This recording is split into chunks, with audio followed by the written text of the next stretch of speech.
कार्यक्रम की शुरुआत आपसे। ये सनातन बजट क्या होता है भाई अवस्थी जी?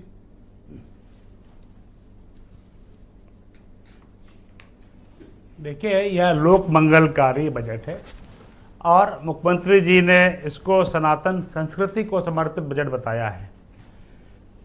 क्योंकि ब्रजेश जी इको हो रहा है। हाँ, मैं ठीक करा रहा हूँ, आप कंटिन्यू रहें। हाँ, मेरा इतना स्पष्ट रूप से कहना है, यह बजट किसान, युवाओं, महिला और गरीबों के उत्थान को समर्पित है। साथ ही यह बजट विकसित भारत की संकल्पना को साकार करने के लिए जो प्रधानमंत्री मोदी जी का जो संकल्प है विकसित भारत का, उसके लिए एक ये मील का पत्थर बनेगा।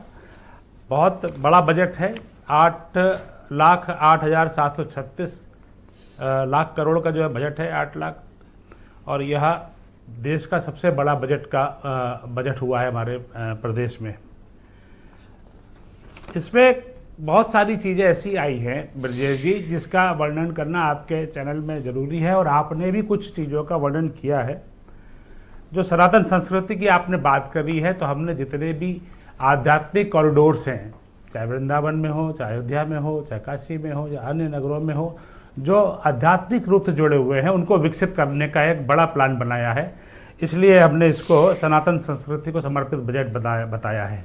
अभी महाकुंभ चल रहा है, 55 लाख करोड़ से अधिक व्यक्ति यहाँ पर दर्शनार्थी आके स्नान कर चुके हैं।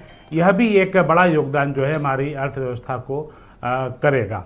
साथ ही साथ एक बहुत बड़ी बात यह है कि गन्ना किसानों को हम लोगों ने अभी तक 2,73,000 करोड़ रुपए का भुगतान किया है, जो 22 वर्षों में जितना धन होता है उससे 59,123 करोड़ रुपए अधिक है। 3 करोड़ किसानों को 79,500 करोड़ रुपया हम लोग डायरेक्ट डीबीटी के माध्यम से दे चुके हैं। 22,681 आरोग्य मंदिर जो आरोग्य केंद्र हैं, और 5 करोड़ 13 लाख आयुष्मान कार्ड हमने जो है उत्तर प्रदेश में वितरित किए हैं। उत्तर प्रदेश सुशासन, निवेश और विकास का एक मॉडल बना है। और सबसे बड़ी बात यह है कि हमारे यहाँ इंफ्रास्ट्रक्चर बहुत मजबूत हुआ है। 16 संचालित हमारे पास हवाई अड्डे हैं, 9 एक्सप्रेसवे हैं, 4 नए एक्सप्रेसवे का इस बजट में घोषणा की गई है, जो कि जो है तमाम एक्सप्रेसवे जो आज के हैं उनको जोड़ेगी। साथ ही साथ इसमें हमने प्रदेश के सभी होमगार्ड, पीआरटी जवान, ग्राम चौकीदार, शिक्षा मित्र, बेसिक शिक्षा विभाग के अनुदेशक, मानदेय आधार पर कार्य करने वाले कार्मिकों को मुख्यमंत्री जन आरोग्य अभियान के अंतर्गत 5 लाख रुपए का निःशुल्क चिकित्सा लाभ का हमने जो है लाभ दिया है। ये एक बहुत बड़ा काम है।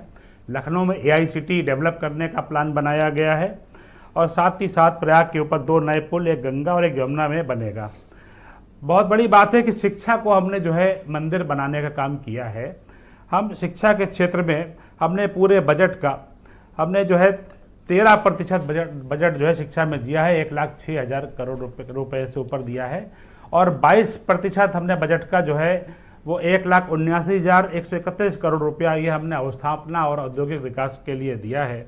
ये बहुत बड़ी रकम है। स्वास्थ्य के लिए 50,500 करोड़ रुपए दिया है। अब आइए कुछ इंटरैक्टिव बात कर लेते हैं। और कृषि प्रशुधन पे हमने 89,353 करोड़ रुपए दिया है। पॉइंट नंबर 1, आप बजट तो बहुत ही रिकॉर्ड तोड़ लाते हैं हमेशा। आप 5 लाख करोड़, 6 लाख करोड़, 7 लाख करोड़, 8 लाख करोड़, बट आपका जो बजट का एक्सपेंडिचर है, जो आपकी एग्जीक्यूटिव्स करती है, यानी कि कार्यपालिका करती है, वो बजट का फुल यूटिलाइजेशन नहीं है। अब तक की जो रिपोर्ट पोर्टल पे मौजूद है कोषवाणी की, उसमें के मुताबिक आप 60% भी बजट का हिस्सा खर्च नहीं कर पाए हैं। हम फरवरी के एंड में चल रहे हैं। देखिए ब्रजेश जी, इसकी पुष्टि तो आंकड़ों के द्वारा ही की जा सकती है। भारत के अंदर सर्वाधिक GST वस्तु एवं सेवा कर 1,30,425 करोड़ रुपया उत्तर प्रदेश अपना अनुदान दे रहा है। स्टाम्प और निबंधन शुल्क से हमको 38,150 करोड़ रुपए मिल रहा है। एक्साइज से 63,000 करोड़ रुपए मिल रहा है। समाजवादी पार्टी के समय पे ये संख्या मात्र 13,000 करोड़ रुपए थी। सर, मैं रेवेन्यू की बात नहीं कर रहा हूँ, आप मुझे मेरा सवाल समझ नहीं पाए। मैं आपसे जो खर्च करते, जो बजट में आप एलोकेशन करते आपकी बात समझ गया, उसमें खर्च नहीं हो रहा है। तो टैक्स कलेक्शन से ही कर पाऊंगा। अगर बजट का यूटिलाइजेशन नहीं हो रहा है और उत्तर प्रदेश अपने बजट को यूटिलाइज ठीक से नहीं कर पा रहा है, तो टैक्स कलेक्शन कैसे बढ़ रहा है? ना आज ना देश ना के ना, अंदर आप समझे सर्वाधिक नहीं। जो है हमारे अगर यहाँ जो आपने है, जैसे मान लीजिए कि एजुकेशन पर 1 लाख करोड़ का हो रहा है। प्रोविजन किया, तो आप उसको सिर्फ 60,000 करोड़ खर्च कर रहे, 40,000 करोड़ सरेंडर हो रहा है। ये मेरा कहने का तात्पर्य है।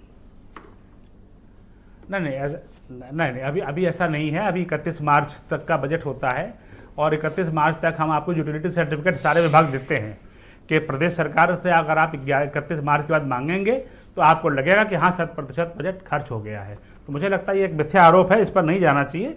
हमें तो इस बात का स्वागत करना चाहिए कि उत्तर प्रदेश आज प्रगति की सबसे ऊपर है। अब विपक्ष का कहना है कि प्राप्त करने के लिए हम आज जो बजट आपकी सरकार ने प्रस्तुत किया है, 8 लाख करोड़ पहुंच गए हैं। अब विपक्ष का कहना है कि आपने जो बजट प्रस्तुत किया है बड़ा ढोल है, ये ढोल। अब ढोल तो बज रहा है जोरों से, 2014 से बज रहा है ढोल, और ढोल की पोल जो है वो विपक्ष को सुनाई भी पड़ रही है लगातार। Thank you Alok ji. Debate को आगे बढ़ाते हैं और लार्जेस्ट अपोजिशन जो उत्तर प्रदेश का है, थैंक यू आलोक जी। बड़े जज और सबसे बड़ा जो निर्णायक मंडल है, सबसे बड़ा निर्णायक मंडल जो है वो हमारे धन्यवाद सर, बहुत शुक्रिया। पोल होते मैं मनोज काका जी को आमंत्रित करता हूं, समाजवादी